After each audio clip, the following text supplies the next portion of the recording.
Bien, estamos, ¿cierto?, en este intento, ¿cierto?, un poco también de diferenciar, hermanos, qué sucede después que se es salvo. Entonces, la recomendación es buscar el bautismo en el Espíritu Santo. Esa es la recomendación. Todo creyente debe saber que tiene acceso por la promesa del Señor a ser lleno del Espíritu Santo, recibir la promesa del Padre. Entonces, veíamos que el Espíritu Santo es una investidura,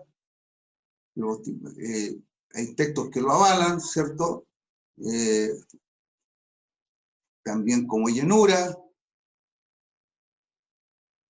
y hay algunos casos bíblicos, ¿cierto?, donde hubo personas que fueron llenas del Espíritu Santo, como con el Bautista, Elizabeth, su madre, Zacarías, ¿cierto?, etcétera.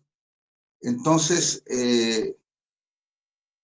vamos avanzando en esto, en buscar el bautismo en el Espíritu Santo, y nos encontramos de que esta llenura, ¿cierto?, se manifiesta ya en el libro de Hechos, capítulo 2, verso 4.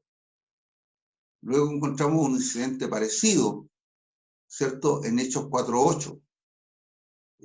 Uno lo ve que todo va como alineado, ¿cierto?, y pareciera que no hay una diferencia en el tiempo, pero hay sucesos que el libro de Hechos señala entre un capítulo y otro. A veces hay una distancia de años importante o de meses.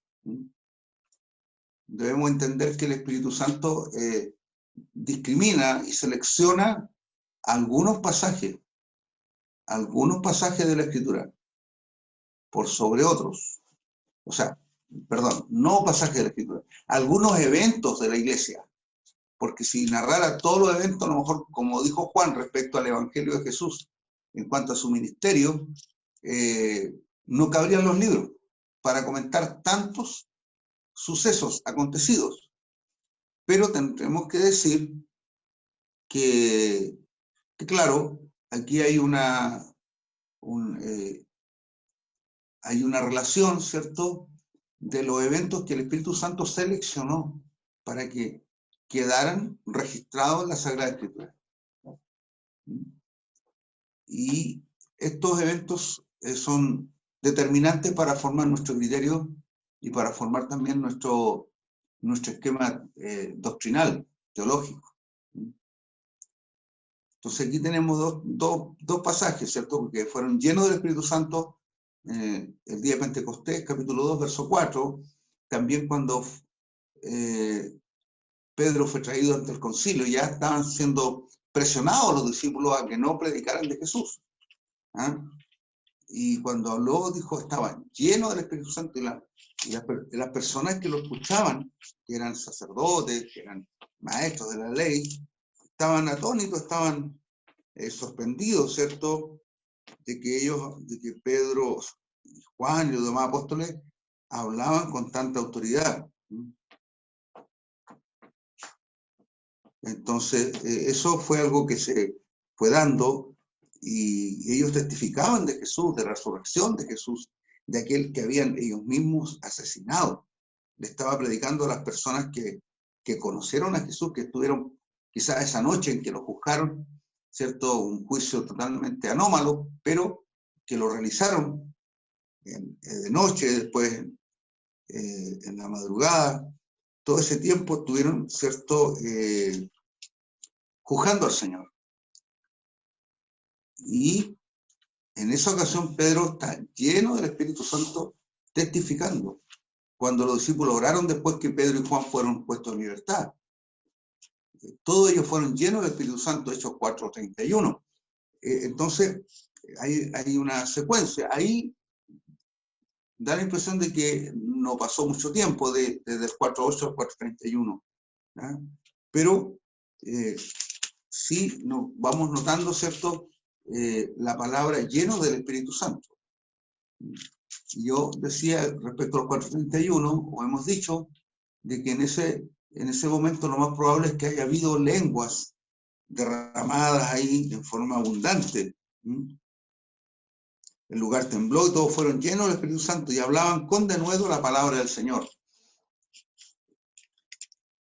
Decía recién, posible de que el escritor, ¿cierto? Lucas, no registró, o sea, no fue a lo mejor prolijo en decir, en escribir, y hablaron en otras lenguas. Porque tampoco es el objetivo, digamos, de exaltar el hablar en lengua, sino más bien es parte de un contexto, ¿cierto? Que cuando el Espíritu Santo se manifestó, se produjo ese fenómeno, ¿cierto? Particular, extraño, desconocido para entonces, y las personas hablaron otras lenguas. Entonces, como que Lucas no insiste, ¿cierto?, en especificar si cada vez que las personas eran llenas del Espíritu Santo hablaban en otras lenguas. Pero por lo que notamos, esa es la impresión que queda, porque en una ocasión sí y en otra no, sería como extraño cuando es la misma señal. Y estábamos también ahora con el Hechos 9:17, ¿cierto? Cuando Saulo ya se convierte y recibe, y va a Ananías, ¿cierto? Y Ananías le dice, el Señor me envió, ¿cierto?, para que reciba la vista y sea lleno del Espíritu Santo. Y al momento, esto es 9:18 de Hechos, le cayeron de los ojos como escamas y recibió al instante la vista. Y levantándose fue bautizado. Ese bautismo ya es en agua, porque había recibido la llenura del Espíritu algunos renglones más atrás, específicamente en el versículo 17. Ananías fue específico, me ha enviado para recibir la vista y seas lleno del Espíritu Santo. Entonces, eso aconteció ahí. Habló en lengua, no habló en lengua, eso es otra realidad. Cuando Pablo reprendió a Limas, estaba lleno del Espíritu Santo, lleno del Espíritu Santo, tomado por el Señor, ¿cierto? Y ahí vamos viendo cómo el Espíritu Santo, ¿cierto? Y vamos a usar una expresión que muchos coinciden en decir, de que el libro de los Hechos de los Apóstoles debería llamarse los Hechos del Espíritu Santo. Porque aquí vemos, ¿cierto?, que todas las acciones de la iglesia, de los apóstoles, de los predicadores, estaban inspiradas, guiadas, instadas por el Espíritu Santo. Era el Espíritu de Dios que impulsaba esos trabajos, esas acciones. Entonces, vemos que sucede eso, ¿cierto?, en forma reiterativa en el libro de los Hechos. Ser lleno con el Espíritu Santo es no solo ser recipiente. ¿Qué es lo que es recipiente? Un tiesto, una olla, un lavamanos, un lavatorio, un vaso. Eso es un recipiente. ¿Por qué? Porque puede usted depositar en él algunas cosas. ¿Ya? Entonces es un recipiente. El ser lleno del Espíritu Santo no es solamente ser un recipiente del Espíritu, sino que estar controlado por él. Controlado. Y eso es algo, digamos, extraordinario, que da la impresión que es lo que señala, ¿cierto?, la Escritura en todos estos pasajes que hemos mencionado.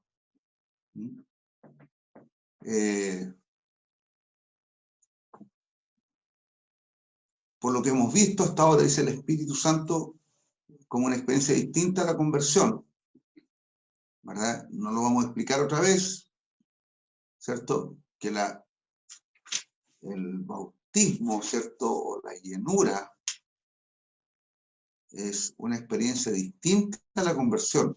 Es además una promesa de Dios un don, un bautismo, un derramamiento, una investidura y una llenura. Así lo menciona la Escritura, como llenura, investidura, derramamiento, bautismo, don y promesa. Así aparece en los distintos textos que se alude a esa experiencia gloriosa, ¿cierto?, que se produce del creyente con el Espíritu Santo. ¿Qué es y para qué es el bautismo en el Espíritu Santo? Buena pregunta, ¿cierto? ¿Qué es el bautismo? ¿Para qué es? ¿Cuál es el objetivo que tuvo Dios al enviarlo? El bautismo en el Espíritu Santo debe ser considerado como una capacitación con poder divino para llevar a cabo la tarea misionera que Cristo dio a la iglesia. Y cuando hablamos de tarea misionera, no estamos diciendo con eso de que tenemos que ir a otros lugares solamente, digamos, geográficos o a otros países, ¿cierto? Cruzar el Atlántico para hacer una misión o cruzar el Océano Pacífico, ir a la China, a los países asiáticos. No solamente significa eso. Ya cuando dice hablar de la tarea misionera, es sencillamente la evangelización. Es la evangelización. Es el bautismo en el Espíritu Santo debe ser considerado como una capacitación con poder divino para llevar a cabo la tarea de la evangelización que Cristo dio a la iglesia. Eso es la gran razón. Por eso dice, recibiréis poder cuando haya venido sobre vosotros el Espíritu Santo y me seréis testigos en Jerusalén, en toda Judea, en Samaria y hasta lo último de la tierra, Hechos 1:8. Y ahí quizás hacer un hincapié que muchas veces se ha hecho o lo hemos hecho, y sin duda muchos predicadores, pastores, maestros hacen el hincapié en relación a la palabra me seréis testigos. Me seréis testigos. El testigo no es solo, en este contexto, en este pasaje de Hechos 1:8, el testigo no se refiere a una persona que está ahí para atestiguar y decir, sí, yo vi que esto sucedió, vi que eso pasó. La palabra testigo en este pasaje se traduce como mártir. ¿Ya? Entonces Jesús les dijo, ustedes van a ser mártires. Seréis mártires. Y la verdad que el 90 y no sé cuánto por ciento de los apóstoles fueron martirizados, a excepción de Juan, que se salvó, ¿cierto? Milagrosamente salvó vivo de una donde fue echado una olla de aceite hirviendo. Y Juan salió vivo de eso. Fue algo increíble, parecido a los jóvenes judíos, ¿cierto? En el Antiguo Testamento, Ananías, Misaías y Azarías, nombres judíos. Mesac, Sadrach, Abednego, nombres babilonios. Ellos salvaron ilesos. Entonces, ese testigo se refiere al precio, ¿cierto?, que pagan los cristianos, ¿cierto?, por la evangelización, por llevar el mensaje del evangelio. Hay un precio que se paga, hermano. Hay un costo ahí. No sé cuál es su costo, cuál es el mío, ¿cierto? Pero hay un costo, porque Jesús dijo, nunca Jesús nos ha engañado, dijo, el que no toma su cruz cada día, ¿cierto? Sí. Es indispensable negarse, tomar la cruz cada día y seguirle. El que no hace eso no puede ser discípulo del Señor. En este caso, viene el Espíritu Santo, ¿cierto?, con una capacitación, con un poder, para que usted y yo seamos testigos. O sea, estemos dispuestos a morir por la causa del Evangelio. Por eso Pablo decía, estoy crucificado, estoy muerto yo estoy muerto. Y quizás el otro comentario respecto a este pasaje es decir que me seréis testigo en Jerusalén, en toda Judea, en Samaria, y hasta lo último de la tierra. es hasta lo último de la tierra, da la impresión que los discípulos no lo entendieron. No lo entendieron. O no lo entendieron en el sentido que el Señor lo quiso decir. Para nosotros es muy fácil hoy entender que hasta lo último de la tierra es llegar hasta los últimos países, hasta el rincón más lejano, más escondido, a predicar el Evangelio. Cosa que se ha hecho, ¿cierto?, en estos 2000 años. Y que el Evangelio también ha tenido retroceso. Tenemos que ser, digamos, francos en eso. O sea, no es que el Evangelio solamente ha sido progreso y crecimiento, pero ha tenido retroceso, hermano, porque el Evangelio ha sido muy perseguido. Y hay lugares del mundo donde hubo iglesias, donde la evangelización fue fuerte y hubo mucha ganancia de almas, pero con el paso de los años han habido guerras, han habido persecuciones espantosas que han barrido por los cristianos. ¿Se fijan? Por eso que tal vez, por ejemplo, en India, en los países que están bajo, digamos, bajo el alero o bajo el dominio musulmán, ¿cierto? Esos países se predicó el Evangelio y se ganó muchas almas, pero hubo un retroceso. Hasta el día de hoy hay persecución y a los pastores muchas veces se les martiriza, se les lleva a la muerte. Entonces, insisto, quizás ellos no entendieron mucho. Para nosotros queda fácil entender hasta lo último de la tierra, pero para ellos era difícil. ¿Y por qué era difícil? Porque cuando ellos les dicen que prediquen en Judea, en Jerusalén, en Judea, en Samaria, ellos están entendiendo que el Evangelio es para los judíos. ¿Sí? Como era el Dios verdadero, el Dios de los judíos, el Dios de Abraham, de Moisés, qué sé yo, de Isaías, de David. Ese Dios era un Dios para los judíos. Incluso hay algunas expresiones, ¿quién como tú, Jehová, entre los dioses? ¿O qué nación en la tierra tiene un Dios como tú? Porque Jehová, ¿cierto? El Dios de Israel era el Dios de Israel.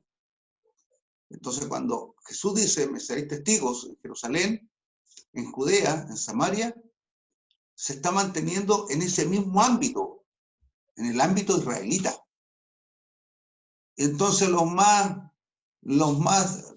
hábiles, cuando escucharon hasta el último de la tierra, que hay judíos por todas partes, porque ya para ese tiempo las diásporas judías habían sido potentes, ¿cierto? Habían sido trasladados a distintas ciudades del mundo cautivos. Entonces había judíos en otras naciones y eran los mismos que llegaban a Jerusalén para las fiestas. Entonces ellos quizás entendieron eso. Bueno,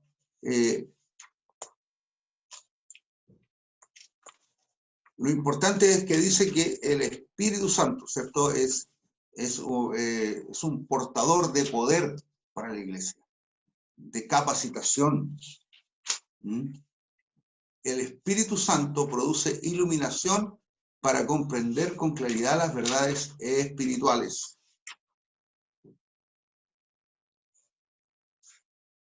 La evidencia inicial del bautismo en el Espíritu Santo, el hablar en otras lenguas, como el Espíritu dirija a la persona, ¿cierto? Todo esto, hermanos, está vinculado con ya textos bíblicos que hemos compartido en Hechos 2.4, Hechos 10.46, Hechos 19.6. Y allí en estos pasajes encontramos una experiencia común asociada con el descenso del Espíritu Santo sobre personas. ¿Ya? Estas personas hablaron en otras lenguas desconocidas, desconocidas para ellos, los recipientes, los que recibieron esta manifestación. Como decíamos, un recipiente, un vaso, un frasco, una olla, un lavatorio, ¿ya? Eso es un recipiente. Y como decía más atrás, hermano, que me pasé ese concepto, ¿ya?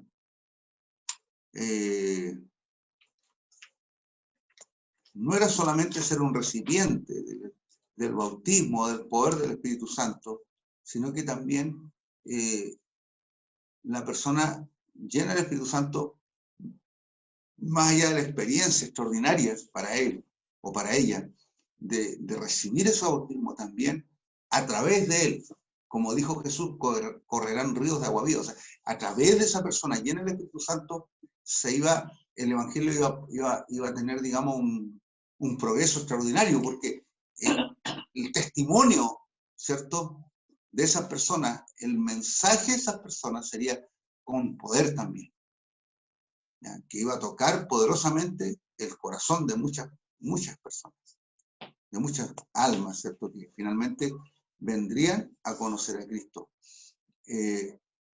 Retomando, ¿cierto?, ahí en esta parte que estamos viendo,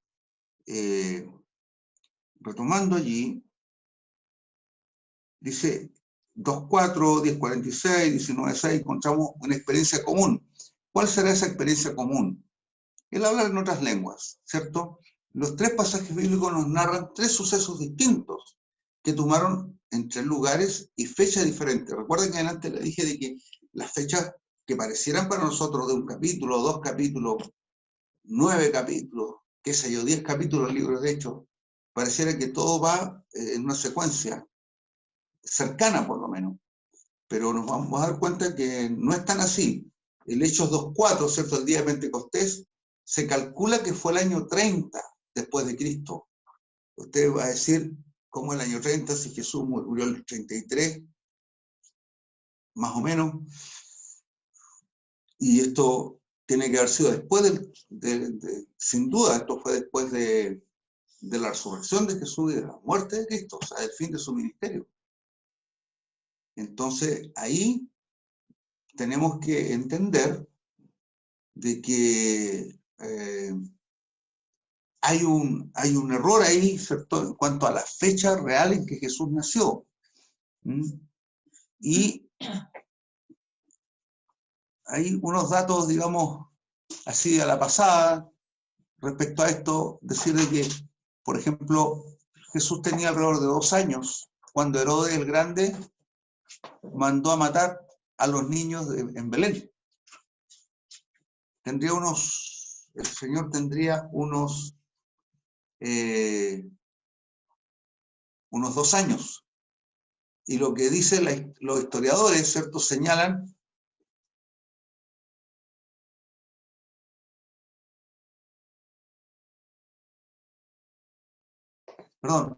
los historiadores señalan de que Herodes el Grande, ¿cierto?, este rey asesino, que mandó a matar a los niños con la intención de matar a Jesús. Y como no sabía cuál era, dijo que mueran todos los menores de 2 años. Entonces Jesús tendría alrededor de 2 años para el año 4 antes de Cristo. Para el año 4 antes de Cristo, porque por ahí se calcula la muerte de Herodes el Grande. Así que esa es una referencia bien interesante y que está acreditada históricamente. Entonces, si Jesús nació el 4 antes de Cristo, hay que quitarle al año 33, 4 años, que harían el 29. Jesús habría muerto alrededor del 29 o 30 después de Cristo. Es como una rareza. Bueno, el día de Pentecostés se entiende que fue el Pentecostés o el 50º, ¿cierto?, esa fiesta del año 30 después de Cristo, porque era una vez al año que se celebraba el Pentecostés, como una vez al año la Pascua, como una vez al año los tabernáculos, como una vez al año el Yom Kippur, una vez al año se hacía esa fiesta, ¿cierto? Entonces la fiesta de ese año, no antes ni después, fue el derramamiento del Espíritu Santo. Y vamos a ver también que, fíjese que estamos hablando de Hechos 2.4. 2.4. Después estamos con Hechos 10.46. 10.46. Hay 8 capítulos de diferencia. ¿Ya?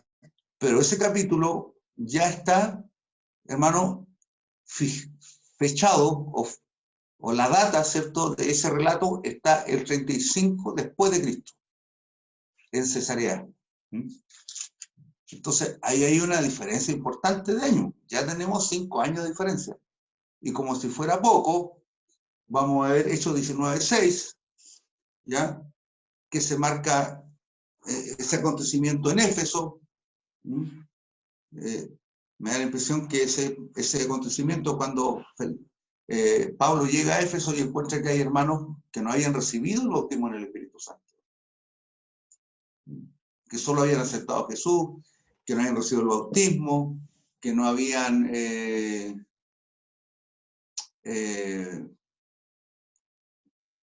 sido bautizados en las aguas. ¿Se fija? Que tenían digamos, conceptos muy básicos respecto a la salvación. Y aconteció el año 53 después de Cristo, varios capítulos después, perdón, varios años después, del 30, después el 35 y después el 53. Ahí tenemos que 18 años de diferencia, ¿cierto? No es menor.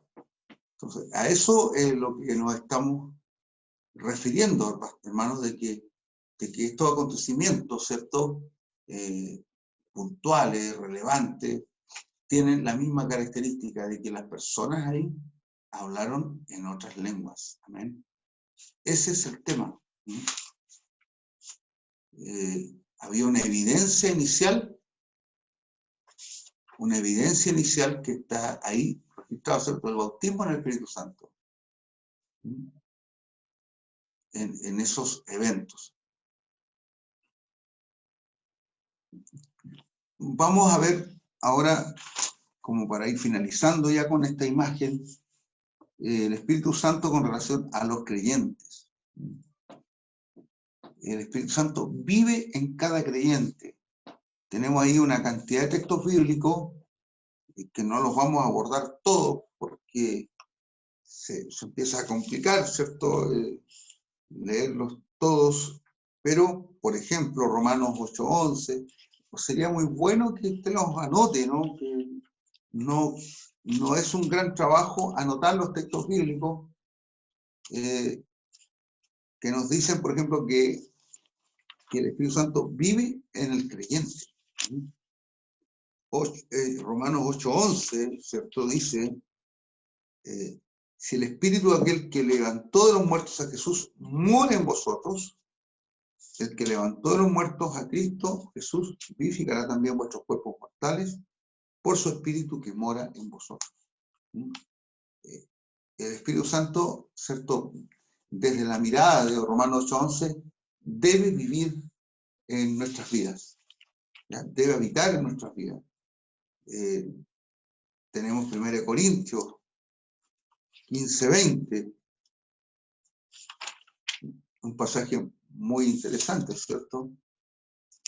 1 Corintios, parece que no el capítulo.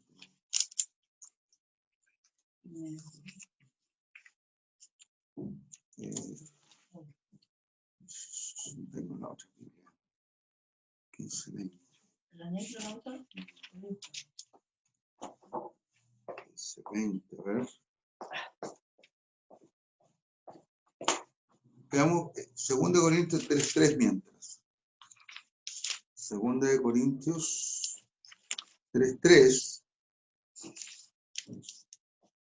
dice, siendo manifiesto que sois carta de Cristo, expedida por nosotros, escrita no con tinta, sino con el Espíritu de Dios vivo, el Dios vivo, no en tablas de piedra, sino en tablas de carne del corazón. Somos cartas de Cristo, ¿cierto? Escritas por el Espíritu Santo en nuestro corazón. Efesios 1:13. Veamos también Efesios 1:13, que dice, en él también vosotros, habiendo oído la palabra de verdad del Evangelio, de vuestra salvación, y habiendo creído en él, fuisteis sellados con el Espíritu Santo de la promesa, ¿cierto? Entonces eso da fe de que el Espíritu Santo está en nosotros, vive en nosotros. el que tenía una duda recién, es 1 Corintios 6, 15 al 20. Ese era el que se me estaba, que aquí está señalado, pero no aparece el capítulo, ahí debe decir 6. 6 del 15 al 20. Y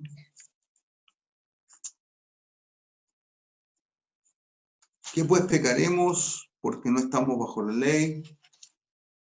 Ahí se inicia ese pasaje, ¿cierto? 6,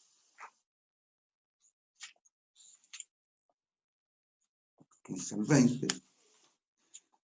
¿No sabíais que si os sometéis a alguien como esclavos para obedecerle, sois esclavos de aquel a quien obedecéis, pero del pecado para muerte, o sea, de la obediencia para justicia? Pero gracias a Dios que aunque eres esclavo del pecado, habéis obedecido de corazón a aquella forma de doctrina a la cual fuisteis entregado. Libertado del pecado, viniste a ser siervo de la justicia. Y hablo como humano para vuestra humana debilidad. Que así como para vosotros, así como para iniquidad presentaste vuestros miembros para servir a la inmundicia, y a la iniquidad, así ahora, para la santificación, presentad vuestros miembros para la justicia. Porque cuando eres esclavos del pecado, eres libres acerca de la justicia. No, a ver si me equivoqué. 1 Corintios. No, 5 al 20. Claro, estoy leyendo Romanos, hermano. 1 Corintios 6, del 5 al 20. No, estaba leyendo Romanos 6. Eso no me cuadra. Ya, ahora vamos a recuperarnos. 6, 15 al 20. Ahora sí. Ahora sí. ¿No sabéis que vuestros cuerpos son miembros de Cristo? Quitaré por los miembros de Cristo y los haré miembros de una ramera. De ningún modo. ¿O no sabéis que el que se une a una ramera es un cuerpo con ella? Porque dice, los dos serán una sola carne. Pero el que se une al Señor, un espíritu es con él. Vamos al 19, verso 19. ¿O ignoráis que vuestro cuerpo es templo del Espíritu Santo, el cual está en vosotros, el cual tenéis de Dios, y que no sois vuestros, porque habéis sido comprados por precio? ¿Cuál es el precio? La sangre de Cristo, ¿cierto? Glorificad pues a vuestro Dios, pues a Dios en vuestro cuerpo y en vuestro espíritu, los cuales son de Dios. Amén. Entonces, hay una claridad respecto a que todos nosotros, ¿cierto? Somos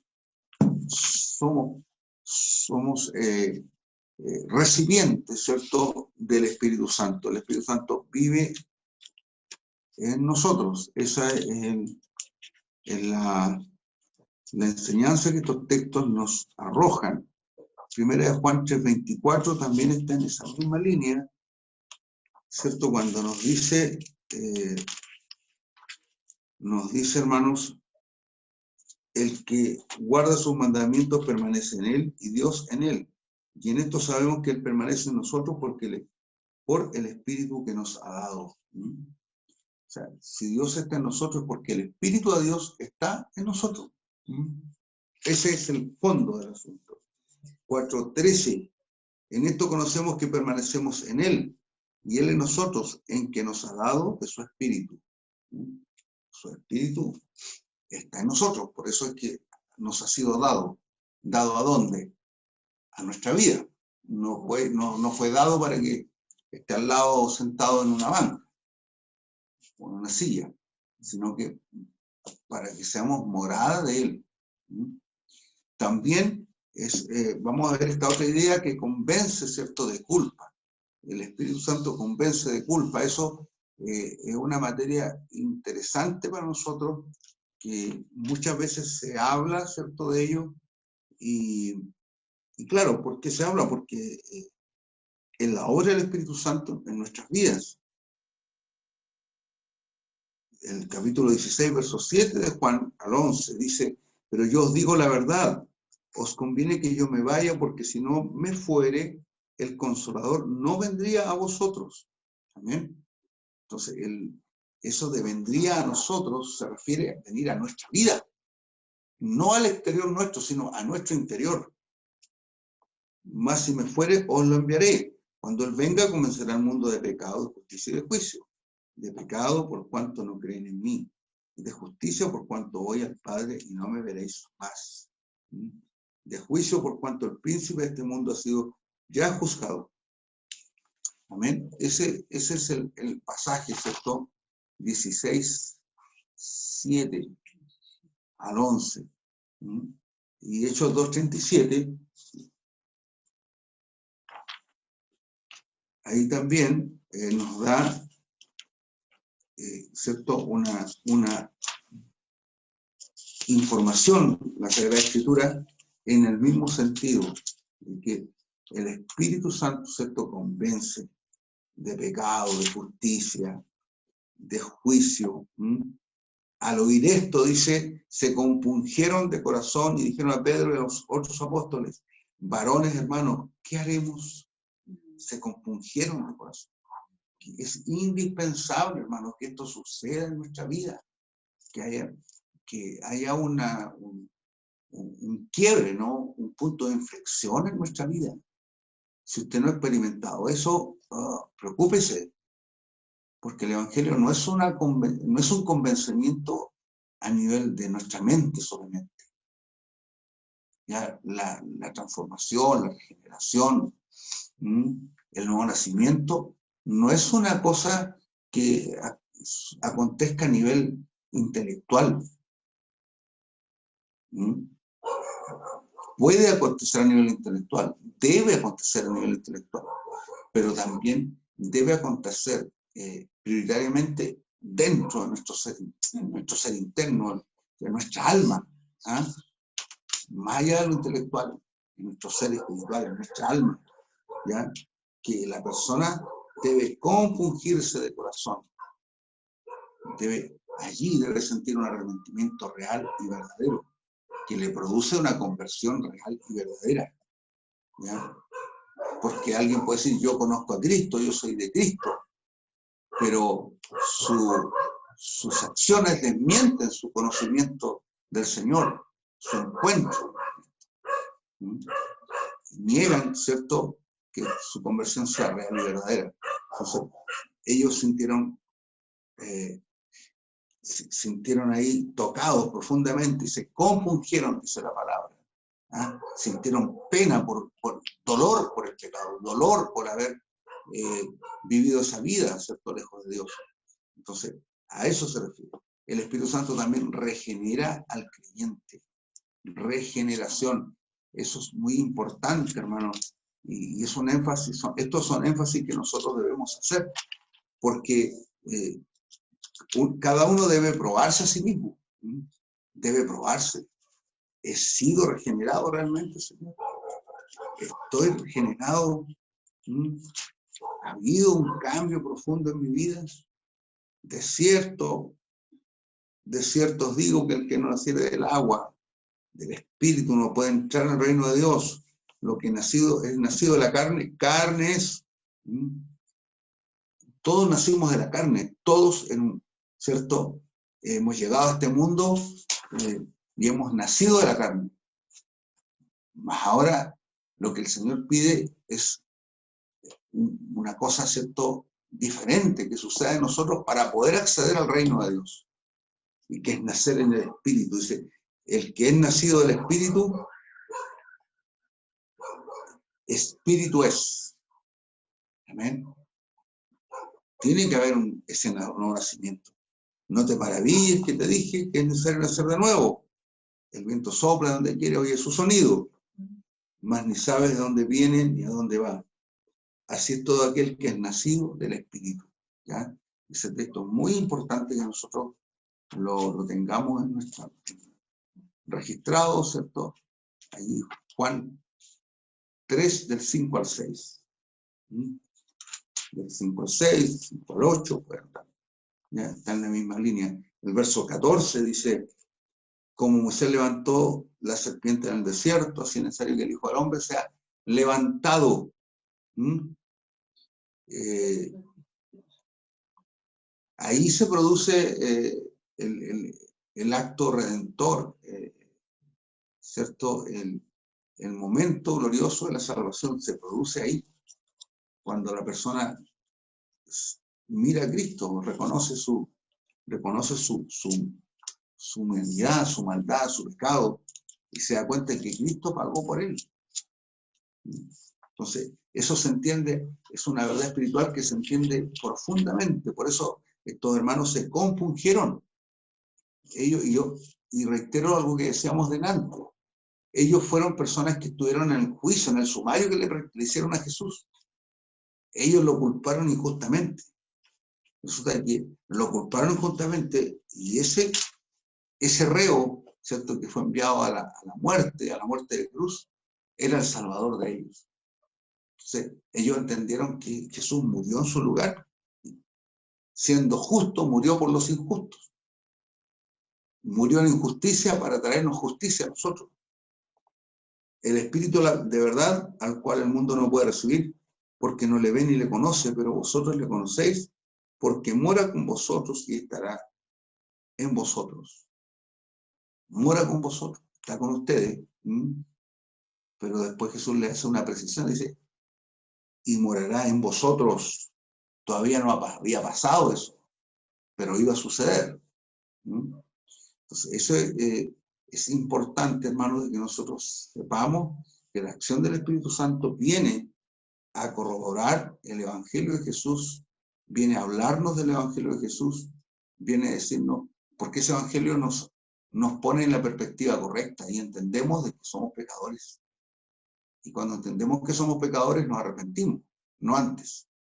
Ninguna persona que no se sabe pecadora, que no sabe que cometió un error, que no se dio cuenta que cometió un error, entre comillas, ¿cierto?, puede arrepentirse porque no acusa recibo de haber cometido el error o el pecado o haber hecho un daño, una maldad grande, ¿cierto? Entonces, eso es a lo que estamos refiriéndonos. Convence de pecado, de justicia y de juicio. O sea, la culpa, la persona siente la culpa del pecado sobre su vida. Y hay otro texto más, 22 de Juan, ¿ya?, que nos dice lo siguiente. Dice, habiendo dicho esto, sopló y les dijo, recibid el Espíritu Santo. Ese es un pasaje algo controversial, porque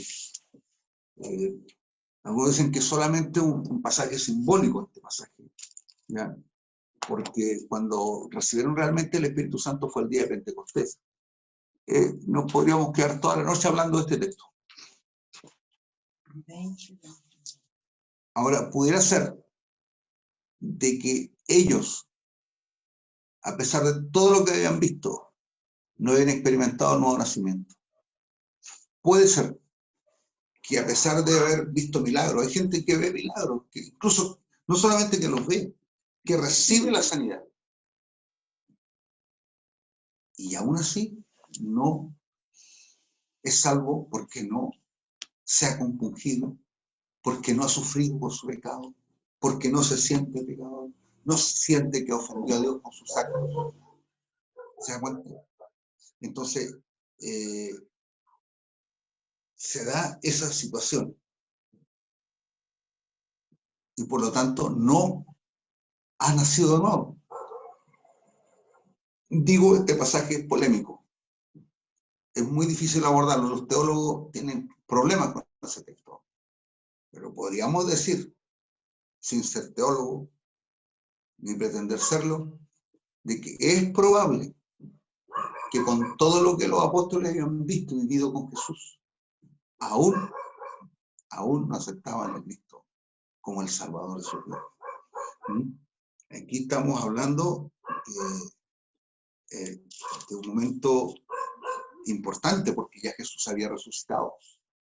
O sea, estaban a pocos días de recibir el bautismo en el Espíritu Santo. Recuerden que Jesús estuvo con ellos alrededor de 50 días. Algunos dicen que fueron 40 días que estuvo con ellos y después Jesús se va y pasan 10 días y viene el Pentecostés donde reciben el Espíritu Santo. Bueno, se lo dijo en ese periodo en que él se estaba apareciendo recién a los discípulos. El evento está marcado en una aparición a los discípulos, ¿ya? Que fue antes de que se le apareciera cuando estaba Tomás. O en ese contexto. Cuando está Tomás allí con ellos, Jesús les habla, ¿ya? Y le dice, y sopló el Espíritu. Fue en la primera aparición a los discípulos donde Tomás no estaba. Después le contaron a Tomás que lo que había pasado, que esto y lo otro. Tomás dijo, no, si yo no lo toco, no creo. ¿Ya? Entonces, en ese contexto, digamos que están en el primer día. 40 días después se fue Jesús. Y 10 días después vino el Espíritu Santo. Insisto, puede ser que no hayan experimentado un nacimiento, no lo sé. Algunos dicen que es solo simbólico de lo que venía, de lo que iba a suceder el día de Pentecostés. Pero es importante la presencia del Espíritu Santo en el creyente porque ella es la que marca, hermano, esa conciencia de pecado, esa conciencia de que lo hemos hecho mal, de que le hemos fallado al Señor. Y también se da, ¿cierto?, en la vida de la iglesia. A veces, hermanos, no estamos cegados. El creyente a veces está cegado y no se da cuenta del error que comete, las fallas que experimenta, ¿cierto?, delante del Señor. No lo mide. Y a veces una palabra de repente, ¿cierto?, una predicación ahí con la gracia del Señor, toca su corazón, el hombre se da cuenta, la mujer se da cuenta del error que está cometiendo.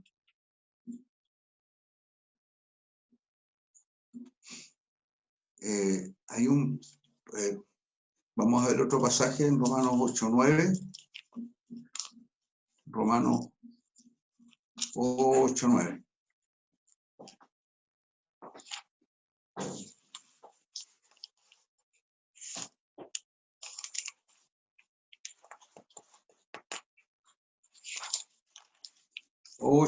Dice así: mas vosotros no vivís según la carne, sino según el Espíritu, si es que el Espíritu de Dios mora en vosotros. Y si alguno no tiene el Espíritu de Dios, no es de Cristo. Es como fuertecito el texto, ¿cierto? Hay que tener, como veíamos más arriba, que vive en cada creyente. Es indispensable que el Espíritu Santo viva en nosotros, porque si no vive en nosotros, no somos del Señor. Y ahí se produce, ¿cierto?, esta obra que es indispensable, hermanos, que acontezca en nuestras vidas. Debe acontecer esta obra en nuestra vida, de que la acción del Espíritu Santo, hermano, nos produzca este convencimiento, nos regenere al hombre, a la mujer. Hay otro pasaje aquí, 2 Corintios 3:6, el cual asimismo nos hizo ministros competentes de un nuevo pacto, no de la letra, sino del espíritu, porque la letra mata, mas el espíritu vivifica. Amén. Ojo con eso, que la letra mata, hermano, no se refiere a que usted no sea un lector, que no sea un estudioso. Está apuntando a otro aspecto eso. Lo que la letra mata es la ignorancia, ¿no? Pero esto no está diciendo que no seamos lectores. La Biblia recomienda que escudriñemos la Escritura, Jesús lo dijo, ¿cierto? También dice que presenté a Dios como obrero aprobado, que no tiene de qué avergonzarse, que traza bien la palabra de verdad, que la usa bien. Y para usar bien la palabra hay que conocerla. Así que no se refiere a eso, pero sí se refiere, ¿cierto?, a la acción del Espíritu Santo en nosotros.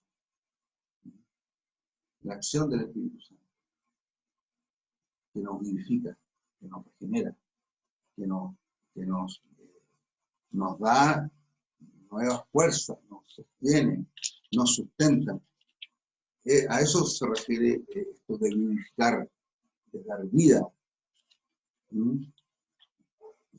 Y el último pasaje, Tito 3:5.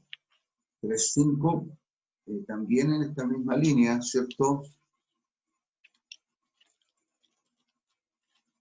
3:5.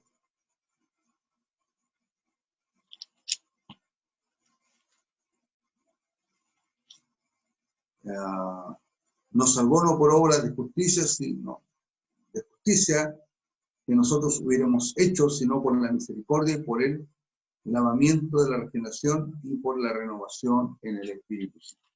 Amén. Entonces, esa es la acción gloriosa que el Señor hizo en nuestras vidas desde el momento que le conocimos, desde el momento que vinimos a Cristo. Él nos regeneró, Él, como dice aquí esta expresión, ¿cierto? En Tito 3:5 dice, por el lavamiento de la regeneración, ¿no? Y por la renovación del Espíritu Santo. El lavamiento de la regeneración y por la renovación. ¿Quién hace el lavamiento de la regeneración? ¿Quién hace la renovación en el Espíritu? El mismo Espíritu Santo. Así que eso es algo que ha sucedido en nosotros. Aquí vamos a ver una referencia cortita, ¿ya? Muy corta, para decir que nos capacita para distinguir entre la verdad y el error. Entre la verdad y el error. En 1 de Juan,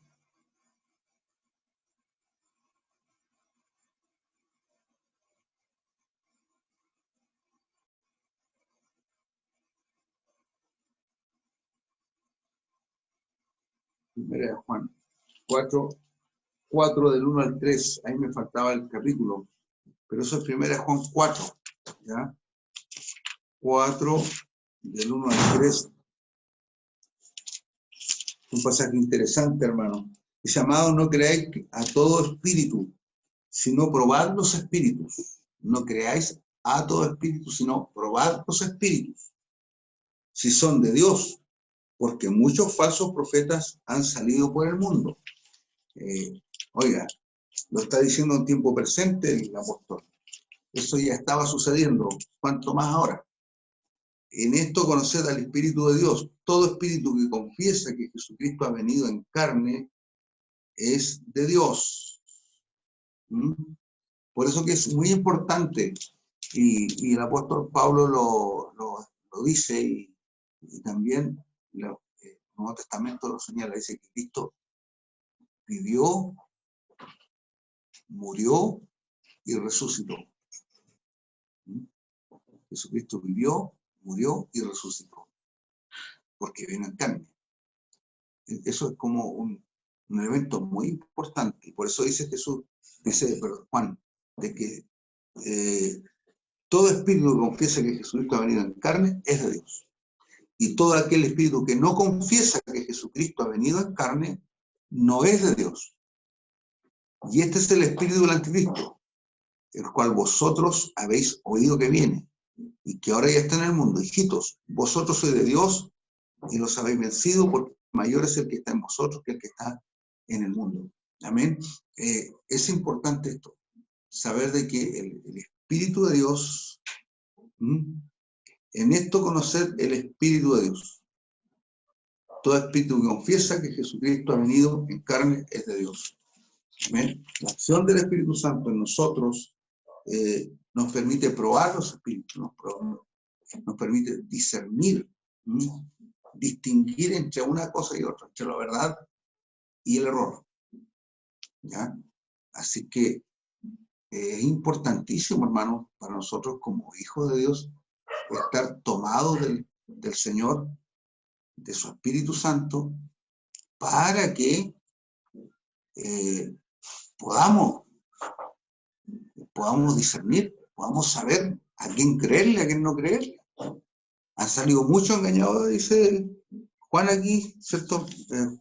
Juan 4:1 dice, No creáis a tu espíritu, sino probad tus espíritus si no son de Dios, porque muchos falsos profetas han salido por el mundo. El Espíritu Santo revela a Cristo, ¿ya? Eso es muy importante. Estamos hablando de la obra del Espíritu Santo, cómo el Espíritu Santo empieza a actuar, cómo actúa. Y revela a Cristo 15:26, ¿ya? 15:26, revela a Jesús. Pero cuando venga el Consolador, a quien yo enviaré, el Padre, el Espíritu, ¿verdad?, el cual procede del Padre, Él dará testimonio de mí. Él testifica de Cristo, ¿ya? Él le habla al pecador de Cristo, le hace ver, ¿cierto?, lo elevado que es la figura de Jesús y que Él es digno de nuestra confianza, ¿no? Del 16, 14 al 15, 14 al 15, dice, Él me glorificará porque tomará de lo mío y os lo hará saber. Todo lo que Él tiene, el Padre, todo lo que Él tiene el Padre es mío. Y eso dije, que tomará de lo mío y os lo hará saber, ¿ya? Eso es lo que se fija como habla de que el Espíritu va a revelar todo lo de Él. Y os lo hará saber, dice. Entonces, ahí tenemos, ¿cierto?, que ir fijando nuestros conceptos de fe. A veces se habla mucho del Espíritu Santo, se le ora mucho al Espíritu Santo, se le piden cosas al Espíritu Santo, la gente le da gracia al Espíritu Santo, y fíjese que hasta la hora no aparece ninguna oportunidad en que se le dé gracia al Espíritu Santo, se le ore, se le ruegue, se le pida, se le cante al Espíritu Santo.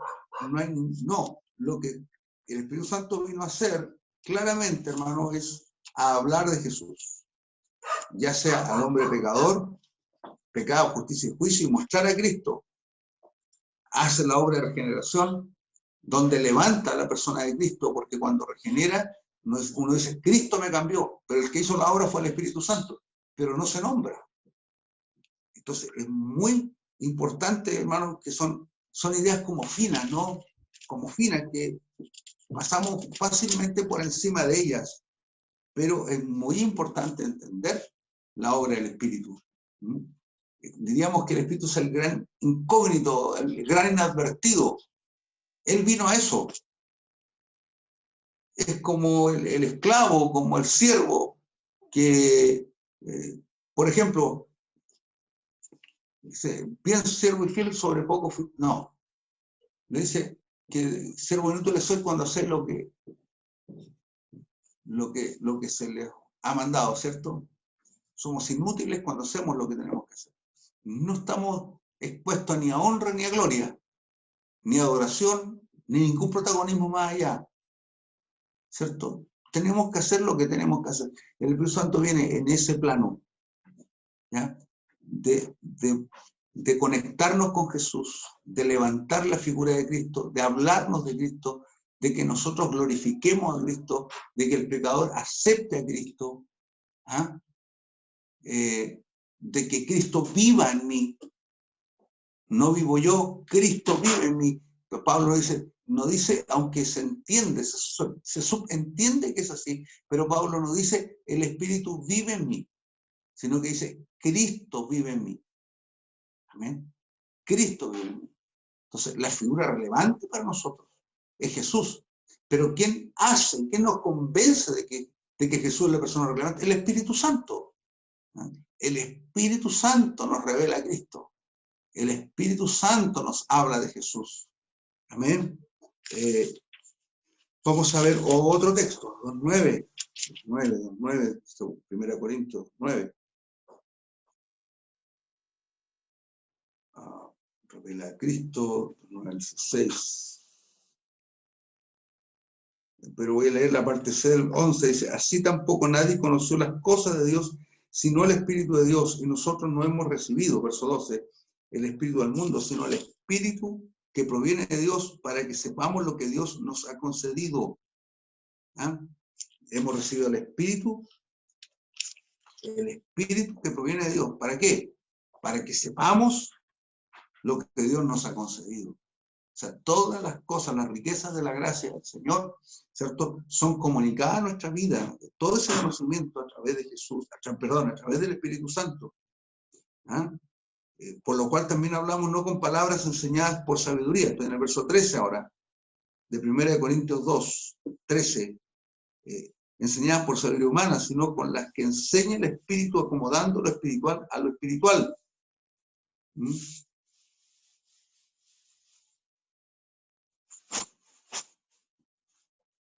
Pero el hombre natural no percibe las cosas que son del Espíritu de Dios, porque para él son locura y no las puede entender porque se han de discernir espiritualmente. En cambio, el espiritual juzga todas las cosas, pero él no es juzgado de nadie. Porque ¿quién conoció la mente del Señor?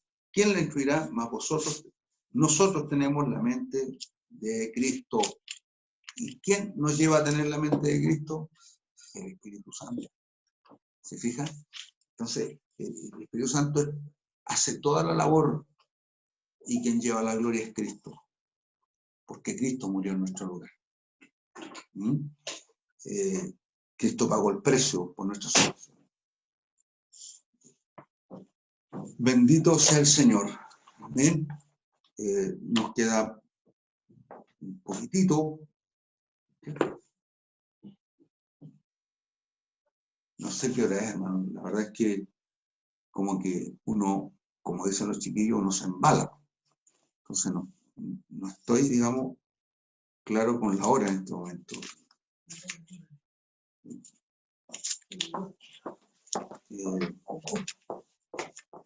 Pero tengo por ahí un servicio horario que me va a informar. Ah, pero empezamos a las 8:30. Ya, pero vamos a terminar con esta idea. Revela la verdad de Dios, Nehemías 9:20. ¿Ya? Miren por ahí atrás, ahí enviaste tu buen espíritu para enseñarles y no retiraste tu maná de su boca y agua les diste para su sed. Miren, Nehemías ya es un 9:20, está muy atrás Nehemías. Y Nehemías habla de algo que está más atrás de él todavía, diciendo, enviaste tu buen espíritu para enseñarles y no retiraste tu maná de su boca y agua les diste para su sed. Amén. Revela la verdad de Dios, les revela. El Espíritu Santo les habló de Dios a aquellos personas que estaban ahí caminando en el desierto, ¿cierto? Por 40 años. Dios no los dejó y el Espíritu estaba ahí para hablarles. Y a pesar de eso, ellos también fueron rebeldes, contumaces, como dice la Biblia. Juan 14:16 dice, yo rogaré al Padre y os dará otro consolador que esté con vosotros para siempre, el Espíritu de verdad, el cual el mundo no puede recibir, porque no le ve ni le conoce, pero vosotros le conocéis porque mora con vosotros y estará con vosotros. El mundo no le puede recibir, pero sí la iglesia sí lo recibe al aceptar a Cristo. Amén. Se nos ha ido, si gusta, hermano, anote, si usted tiene, digamos, interés, puede registrar esos textos, revela la verdad de Dios, ¿cierto? El punto E, y ya leímos en Nehemías y Juan, 14, 16, 17, y faltaría el 26, que dice, mas el Consolador, el Espíritu Santo, a quien el Padre enviará en mi nombre, Él os enseñará todas las cosas, y os recordará todo lo que yo os he dicho. ¿Quién está hablando de eso? Jesús. ¿Qué cosa les va a recordar? Todo lo que es del Evangelio. Todo lo que el Señor le había enseñado durante los 3 años y medio, ahí estaba para que el Espíritu Santo se lo recordara. ¿Ya? Así que eso es como bien importante. Y usted, por favor, vea la parte F, donde dice, da poder para testificar. Y ahí están los textos bíblicos. Revela la verdad.